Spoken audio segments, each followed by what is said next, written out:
Hi, this is Dennis with Second Chance Tackle. I thought for a moment I would show you how to take a reel apart. Now, we discovered an issue in here where the parts are not available, so I can't do the complete servicing on this, but a lot of folks want to see what the Stella 10,000 SW saltwater concept reel looks like. Now, they've gone on and they've made a second series of this, but the viewer William sent this to Shimano. Shimano said, I can't service it.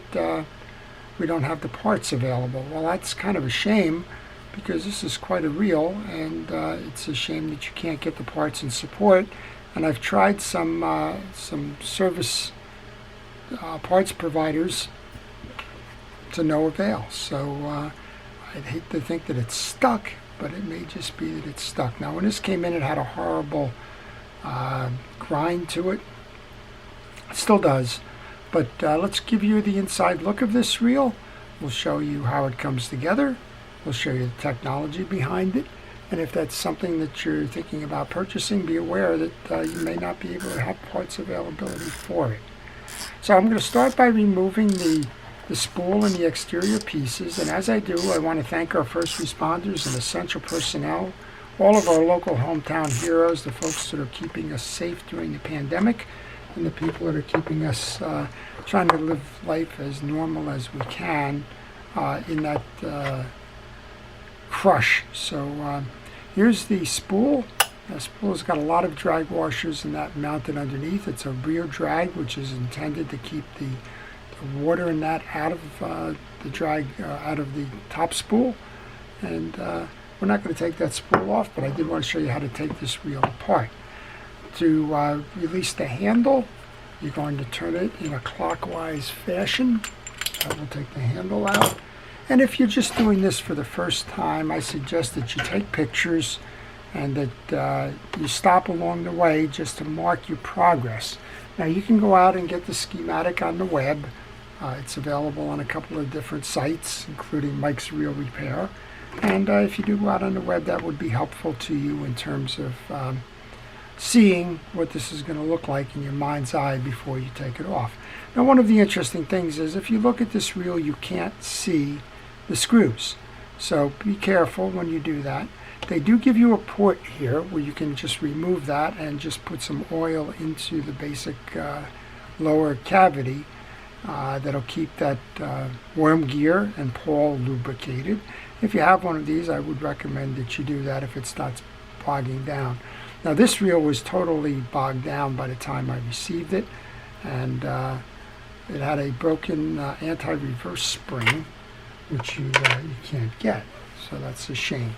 I just pulled off the click ratchet and the two, the ratchet or the washer, the metal washer, and the two shim washers, which controls the line height on the spool. They nest here. That's so that I can get to the spool. And you have to take this spool off in order to remove the lower case. So to do that, then you find a small screwdriver. In this case, I'm going to use a micro screwdriver. And there's two small screws. When I take my pieces and parts off, not only do I take pictures, and I'm taking pictures here with a video, but I stop and I make sure that I notice where those screws go, because if I commingle them, you want to know which ones go where. Alright, so I'm going to take that whole assembly off. I'm putting them into a parts tray, so I have a central repository for all my pieces and parts. In this case, it's the bottom of a jug. Then notice that you have a little shield here, which is the bearing shield. And then you have a combination bearing and rotor hold-down nut. So this should come off reverse threaded. That means that it's coming off by going clockwise, not counterclockwise. To those of you that don't have a digital clock and are wondering what clockwise is, it means turning the nut away from you. Alright, now our rotor is off, and here's where you can see some of the internal workings now. We have a collar that holds on the anti-reverse here, also holds your pinion gear and that in place. We have an anti-vibration shield, and we have two screws, two of the 5 screws that hold the case on. Well, how do I get to the other screws, and where are they located? Well, you got to remove the bump guard to get to that. One of them has a flat screw. You can see it here. I'm going to take it out. It's a very small screw, so be careful where you put those when you remove those. They're hard to find. And that's another example of why I use that parts tray to get that done. Now here's the other one that's holding that parts or that bump guard in place is a very long screw. It comes through the neck of the arm for the reel seat. So notice that. Take a picture, mentally know where those are, and then we should be able to pull that down. Now if you didn't know that that screw was there, you might break this shaft off, and if you break that shaft off, well, you're in trouble in terms of getting that back together. 1, 2, 3, 4, 5. There's 5 screws that hold the side plate on, and one of the things you want to do is to get this anti-reverse vibration ring off to give you the clearance to do that. So simply put a screwdriver or something to kind of pull that off. You're going to get stuck right where that ramp is. That's just because they get compressed there. Be careful, you don't want to tear this, but it is rubber and it has some sense of elasticity to it. So you can remove that. And when you remove it, remember that the ridges on this are facing up as opposed to the solid piece which lines below. This is the piece that controls the anti-reverse. Most of the time you can move that by hand if you can get a grip on it.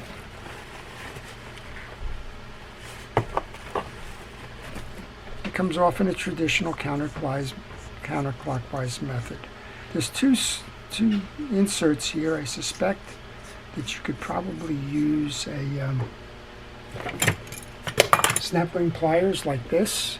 You can probably grab it with something like that, where you have those studs. But most of the time I find that this is just hand tightened, much like a lot of the ones that are the ones that hold on the lever drags and the like. There's a shield here. I'll take the shield out. There's a little collar that goes inside. There's a Teflon washer, and then this is your anti-reverse setup here. So I typically do not play around with this, but I did want to show you that. And interestingly enough, with the exposure here, you can see the cylinders or the roller bearings and how those springs sit. And if you're having a problem with an anti-reverse, the biggest issue you normally have with a carrier like this is one of the springs is missing or one of the roller bearings is missing. I'll just give you a nice up close on that so that you can see the springs and the roller bearings. Okay, I'm just going to put that back on for now. I wanted to just give you an inside look on that. There's ridges here. Those ridges belong below. They kind of sit where the pockets are for the springs. We're just going to put that right back in. This on it as well. I'm going to just tighten that up. I don't want to lose that anti-reverse setup there. We're talking about getting the bottom of this case open on this one. We're not talking about a full take apart maintenance. It's kind of an inside look as well as a look on the reel itself, how to service it. So if you're servicing it, you're going to want to get into this case below and do the appropriate maintenance. You don't have to do anything with that anti-reverse. Oiling that is not recommended. So you just leave it dry. That is a friction anti-reverse, and if you put oil on there, you kind of eliminate the friction.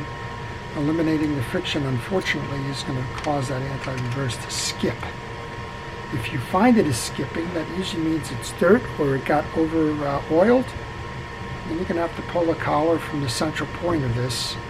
And when you pull that collar, what you'll do is you'll mop it off with a paper towel and put it back in place. This is interesting. They use 2 different screws here. These 2 are short. These 3 are long. Those of you that watch my channel know that I've laid these out in the past. I know that. If you don't, I recommend before you put these into a parts tray that you go ahead and lay them on the table and notice the differences. So here's a short screw, but it has a different face on it than this one, which is also a short screw. That's just because I know the reel. And if you try to put the long screw in a short hole or the short screw in a long hole, you can get into problems.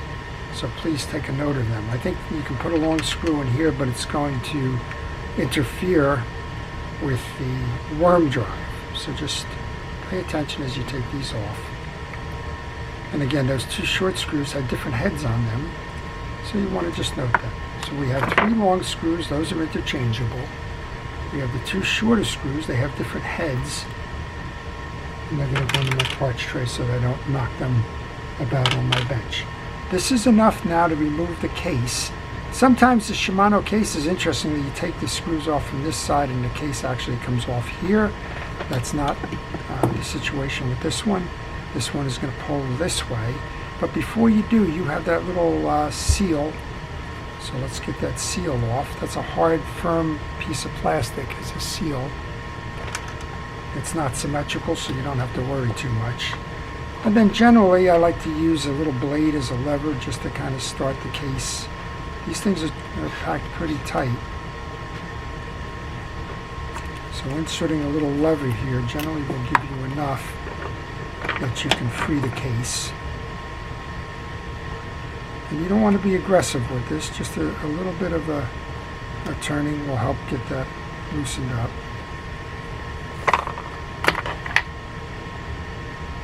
And I like to do that under the bump guard because you don't want to scar the paint if your knife slips on.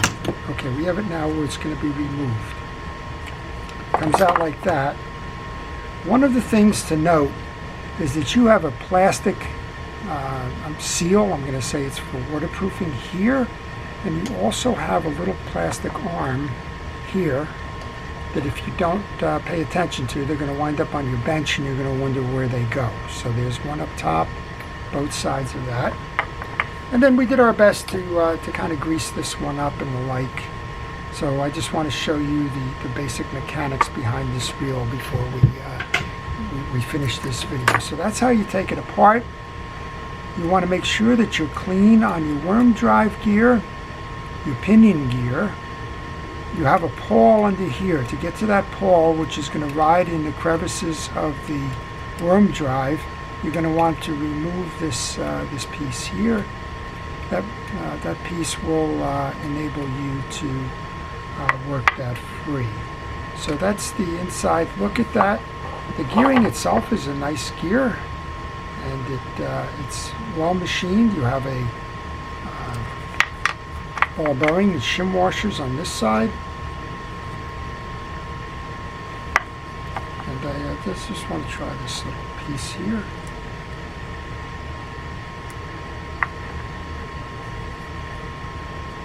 Right, so we were trying to fashion, this is what's broken, there's a broken spring on there. This is what we've been fashioning there. And you have a couple of shim washers that go on the neck of that main gear. So this is your inside look. This is what it looks like. It looks just like the other in the Stella series or the Stratic series. You can see how when you turn the main pinion gear, the pawl and the worm gear are going to bring the axle shaft up and down, and that up and down movement is what's going to move this spool up and down. So that's it. That's your Stella 10,000 SW concept reel. So I guess this was the first generation, and unfortunately we don't have the little spring that goes on the back of the main gear that intersects with this secondary anti-reverse override. We're pretty sure that that's what's caused this reel to fail. I've been in and out of this reel. I cannot find that piece anywhere, and we're just going to call it at that for now. So I hope you've enjoyed the overview, the look at this one. It is a well-made reel. Unfortunately, parts are in limited support, so if you're buying one that's not working, please make sure that you check the parts availability before.